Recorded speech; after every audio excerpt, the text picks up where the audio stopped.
The prairie was silent, too silent. Only the wind carried the memory of screams. Among the ashes of a burned wagon train, a single heartbeat refused to die. She shouldn't have survived, but fate wasn't finished with her yet. This is the story of Eliza Monroe, a 19-year-old girl left for dead in a world that had turned to smoke and fear, and the unlikely encounter that would forever change the heart of the unforgiving West. The wagon train had been pushing west for weeks, a slow-moving dream of a better life. The days were filled with the rumble of wheels, and the nights with campfire songs. Families huddled together, praying for rain and a safe passage. But one morning, before the sun had a chance to rise, their world turned to ash. Arrows descended like a sudden, violent storm. Horses screamed in terror, and men fell where they stood, their dreams dying with them. In the midst of the chaos, Eliza Monroe reached for her little brother's hand, but he was torn from her grasp. Before she could even turn back, she had no choice but to run. Barefoot, she fled through thorns and over blood-soaked earth. Behind her, the wagons were being devoured by flames. Ahead of her, there was nothing but miles of open prairie, filled with wind and a paralyzing fear. She ran until her lungs burned and her feet were raw, propelled only by the primal instinct to live. By nightfall, exhausted and broken, she stumbled upon the edge of a rocky canyon. There, hidden beneath a weather-beaten ledge, was a small dark opening, a cave. She crawled inside, collapsing onto the cold stone floor, and stayed. Days bled into weeks. Survival became a desperate, grim routine. She drank muddy river water and chewed on the tough, bitter roots she managed to dig from the frozen ground with her bare hands. Her clothes, once sturdy, were now torn to rags. Her hair became a tangled, matted mess. Her body wasted away, growing thinner with each passing day. Every night her dreams were haunted by the ghost of her mother's voice, calling her name, a sweet, painful echo from a life that was gone forever. And every morning, she woke to the chilling sound of wolves howling in the distance. A dark whisper echoed in her mind, a constant, cruel refrain. You should have died with them. But something inside her, a stubborn spark, refused to be extinguished.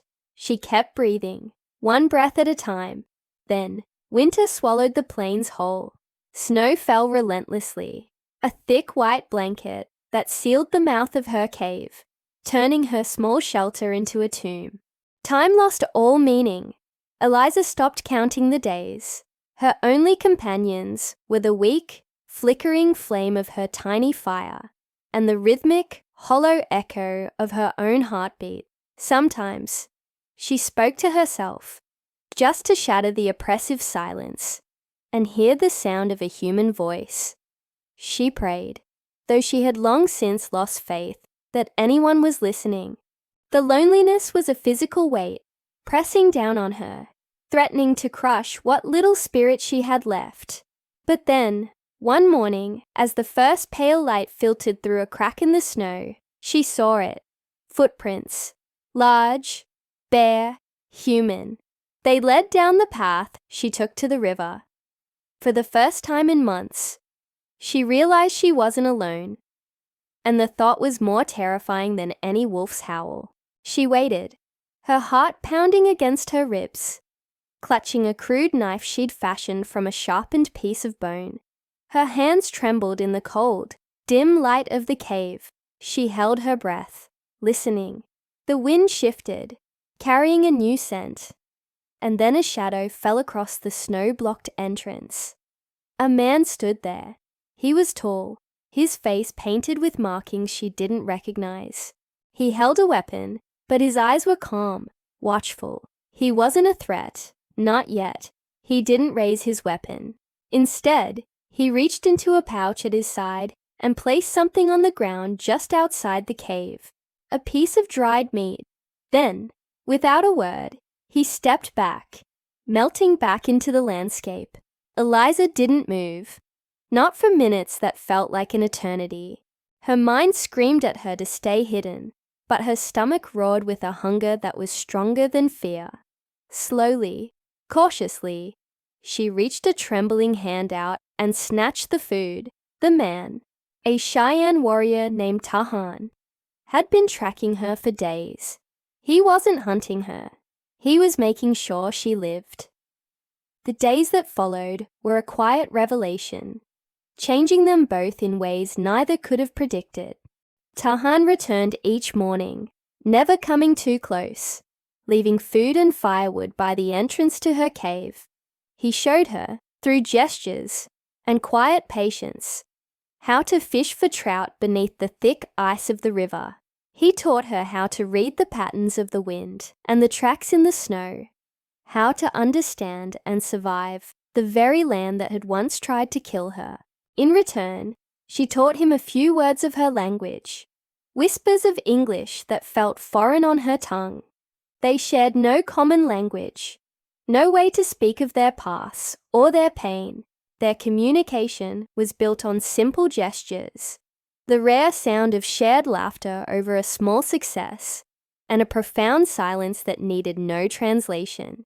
In the presence of this stranger, this man who should have been her enemy, Eliza felt a flicker of something she thought was lost forever. For the first time since the massacre, she smiled when the first signs of spring appeared and the heavy snow began to melt. Tahan knew he had to leave.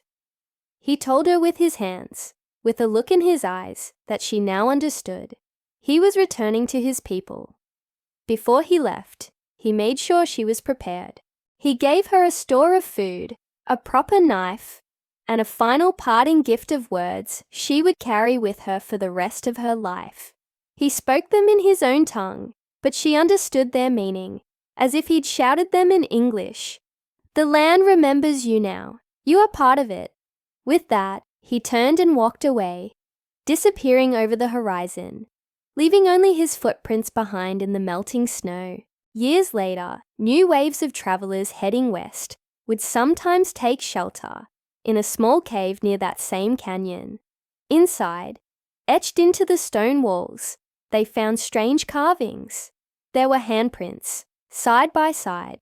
There were symbols of the prairie, of the sun and the river. And there was one name, scratched deep into the rock, Eliza. Right beside it, a distinct mark, the sign of a Cheyenne warrior. No one ever knew what truly became of them, whether their paths ever crossed again. But the people who passed through that quiet valley said they felt something in the air, not sorrow, but a deep, unshakable peace. A story carried on the wind where blood had once fallen. It's a powerful reminder that sometimes survival isn't just about strength or endurance. It's about the unexpected mercy that can be found in the heart of a supposed enemy. Thank you so much for watching. If this story touched you, please consider liking the video and subscribing to the channel for more stories that explore the depths of the human spirit. We'll see you next time.